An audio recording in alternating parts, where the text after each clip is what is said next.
हैं। और वो प्रश्न मैं आपके सामने खोलना चाहता हूं। बात ऐसी है कि हमारे देश में 15 अगस्त 1947 को सत्ता हस्तांतरित तो हो गई, आजादी नहीं आई,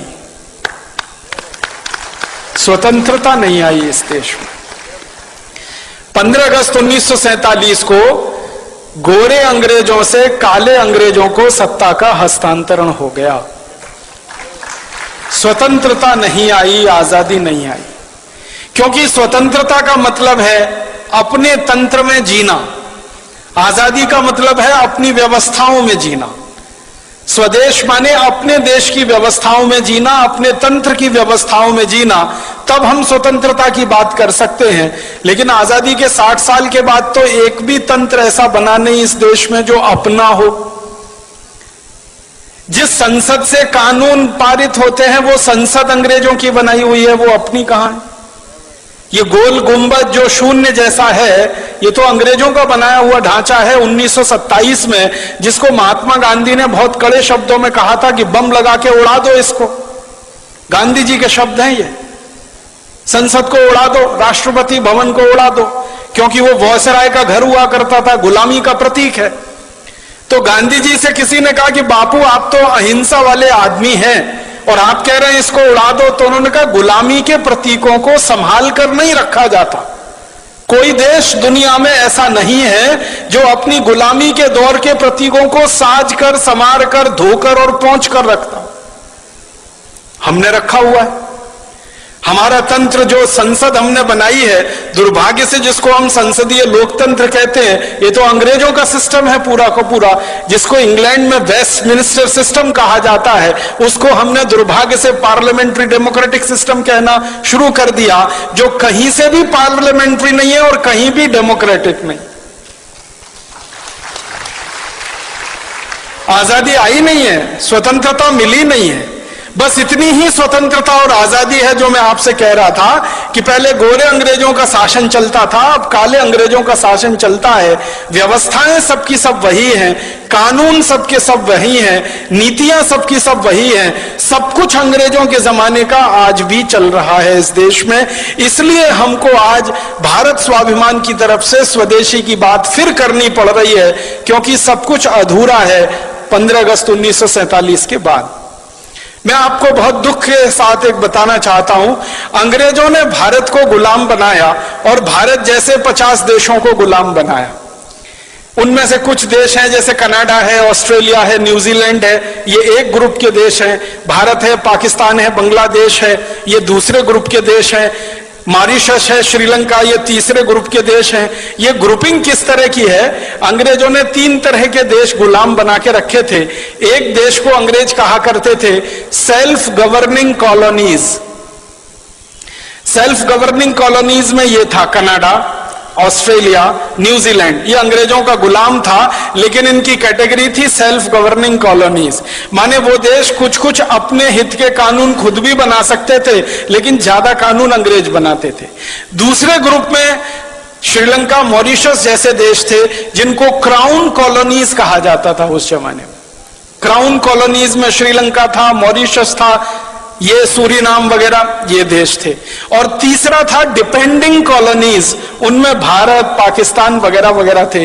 डिपेंडिंग कॉलोनीज सबसे खराब गुलामी का ढांचा था, सबसे खराब गुलामी का। उसमें क्या होता था कि आपको अपने हाथों, अपने देश के लिए, अपनी व्यवस्थाओं के लिए कुछ भी करने का अधिकार ही नहीं है। सब कुछ अंग्रेजों के पास है, आप तो उनके पूरे डिपेंडेंट हैं। तो वो हम डिपेंडेंट अंग्रेजों के हो गए, क्योंकि हमारे यहां गुलामी आ गई और वो हमारी कुछ छोटी मोटी गलतियों से आ गई। ईस्ट इंडिया कंपनी यहां व्यापार करने के लिए घुस गई। एक राजा था जहांगीर, उसने आगा न देखा न पीछा, लाइसेंस दे दिया व्यापार करने का। जैसे आजकल हमारे नेता विदेशी कंपनियों को व्यापार करने के लाइसेंस दे देते हैं, थोड़े से पूंजी के लालच में कि विदेशी पूंजी आएगी, थोड़ी विदेशी पूंजी आएगी। इन मूर्ख नेताओं को यह नहीं मालूम है कि बाहर के बोतल के दिए हुए खून से कोई मरीज जिंदा नहीं बचता। अगर किसी व्यक्ति का खून बनना बंद हो जाए, अगर किसी देश में पूंजी का उत्पादन होना बंद हो जाए, तो बाहर की पूंजी लाकर किसी देश का विकास नहीं हो सकता। जैसे किसी मरीज के शरीर में खून बनना बंद हो जाए, तो बोतल का खून चढ़ाकर कितने दिन जिंदा रखेंगे आप उस मरीज को? आखिर उसको आज नहीं तो कल अपना खून बनाना ही पड़ेगा, तभी वो जिंदा रहेगा। वैसे ही पूंजी की जरूरत है, तो पूंजी उत्पादन का तरीका बढ़ाना पड़ेगा, बनाना पड़ेगा, न कि ये कि हम भीख मांग के हमेशा पूंजी लाएंगे।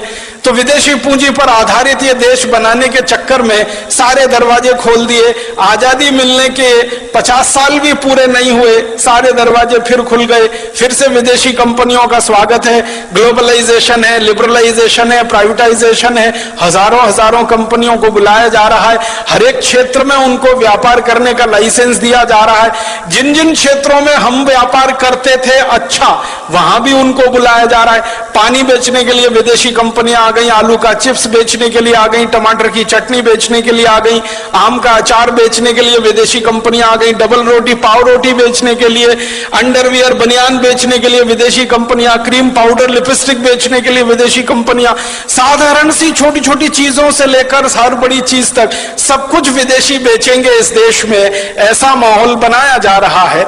और उसी में जीएम फूड वाली विदेशी कंपनियों के लिए भी लाइसेंस दिए जा रहे हैं और उनको भी यहां बुलाया जा रहा है। जिनको बुलाने को दुनिया का कोई देश तैयार नहीं है, उनको भारत सरकारें दरवाजा खोल के बुला रही हैं, आइए हमारे यहां, जो करना है करिए, बस थोड़ा सा हमको पूंजी निवेश की जो जरूरत है उसमें पूर्ति होती रहे, थोड़ा टैक्स मिलता रहे और नेताओं को वाइंडिंग अप चार्जेस मिलते रहे, रिश्वत मिलती रहे, घूस मिलती रहे।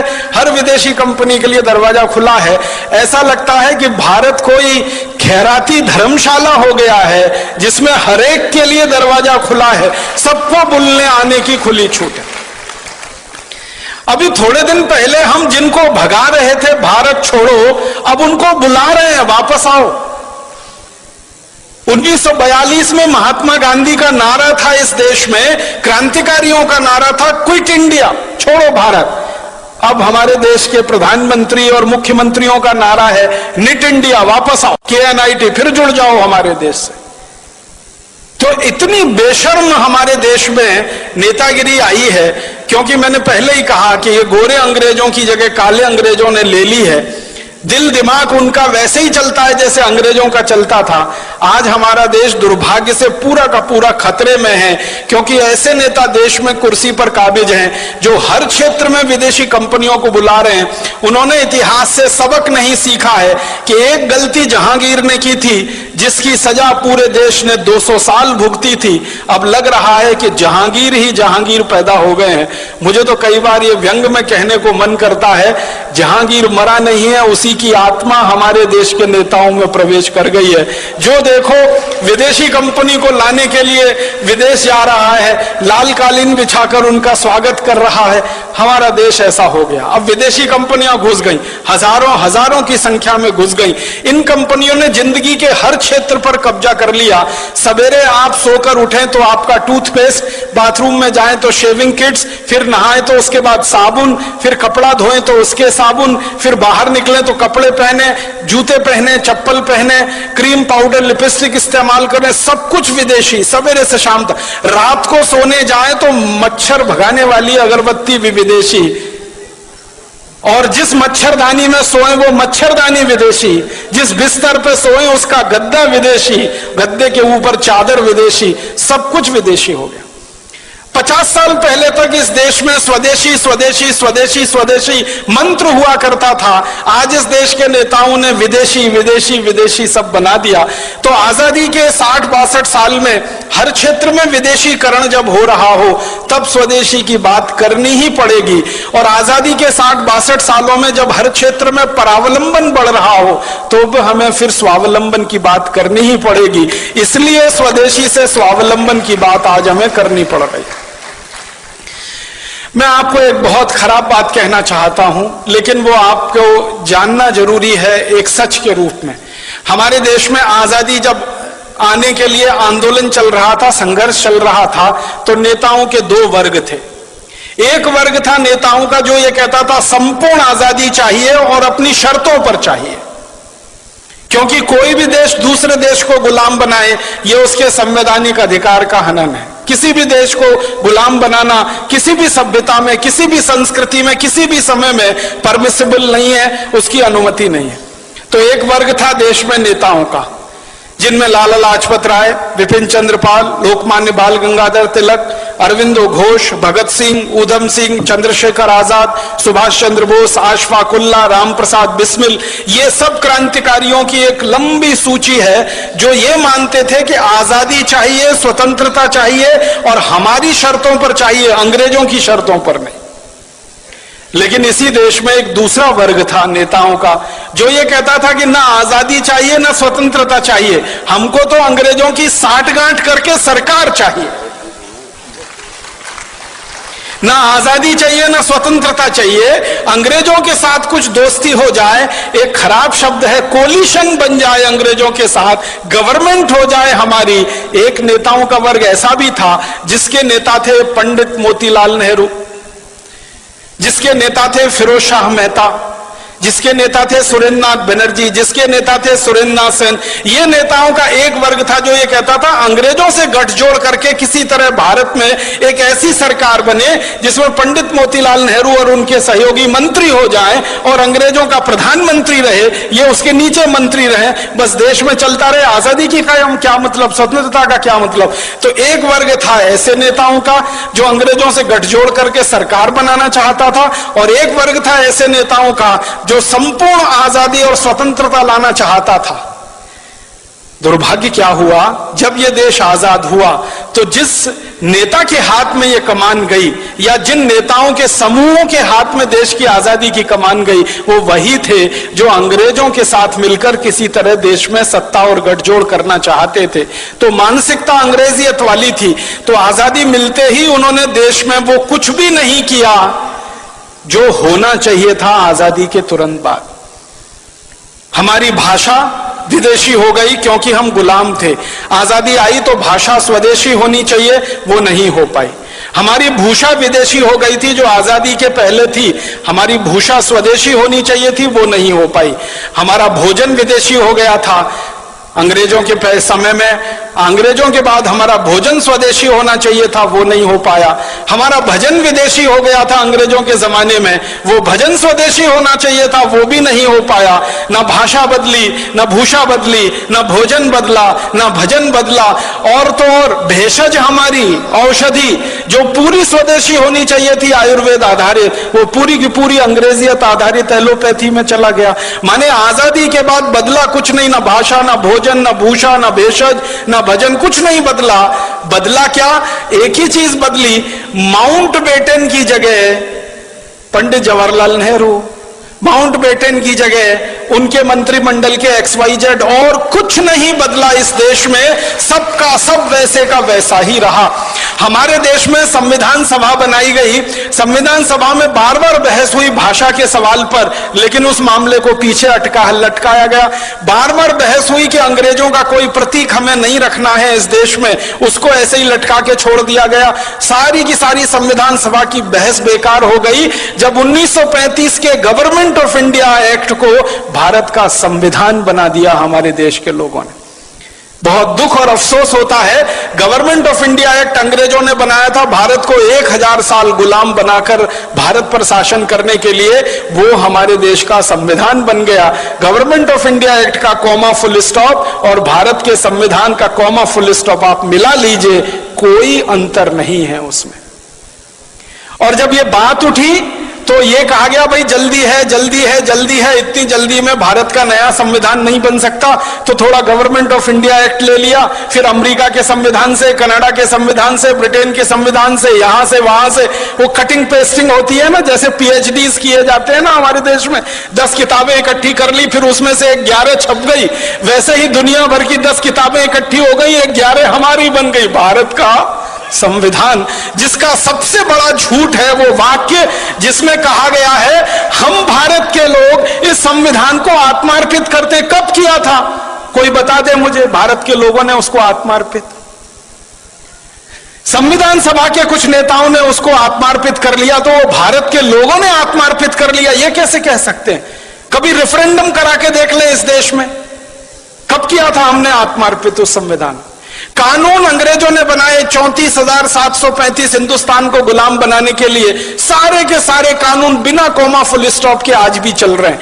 इंडियन पुलिस एक्ट अंग्रेजों का बनाया हुआ, इंडियन सिविल सर्विसेज एक्ट अंग्रेजों का बनाया हुआ, इंडियन पीनल कोड अंग्रेजों का बनाया हुआ, क्रिमिनल प्रोसीजर कोड अंग्रेजों का बनाया हुआ, सिविल प्रोसीजर कोड अंग्रेजों का बनाया हुआ, और तो और इंडियन एविडेंस एक्ट अंग्रेजों का बनाया हुआ, इंडियन सिटीजनशिप एक्ट। हम भारत के नागरिक हैं नहीं है, ये भी अंग्रेज तय करके गए हैं। उस कानून के आधार पर हम भारत की नागरिकता पाते हैं या नागरिक हो पाते हैं।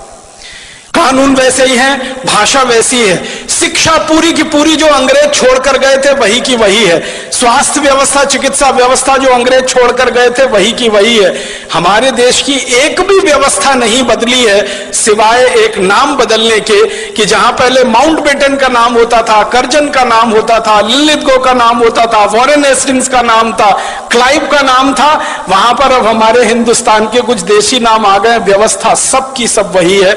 और तो और मैं आपको एक शर्म की बात बता रहा हूं, आजादी मिलने के 50 साल बाद तक हिंदुस्तान की संसद में बजट शाम को पेश होता था, शाम को 5 बजे। आजादी मिलने के 50 साल बाद तक। क्यों? जब हमारी संसद में शाम के 5 बजते हैं तो लंदन की संसद में सवेरे के 11:30 बजते हैं। ब्रिटिश संसद में सवेरे 11:30 बजे किसी को सुनना हो बजट तो अंग्रेज सुन सके, इसके लिए आजादी मिलने के 50 साल बाद तक, सन 1997 तक बजट शाम को 5 बजे आता रहा। इतनी गुलामी में यह देश रहा है, इतनी गुलामी। अंग्रेजों ने वंदे मातरम को बैन कर दिया था हमारे देश में। आजादी मिलने के 50 साल बाद तक हमारे देश की संसद में वंदे मातरम नहीं गाया जा सका। ये शर्म की बातें हैं हम सबके लिए।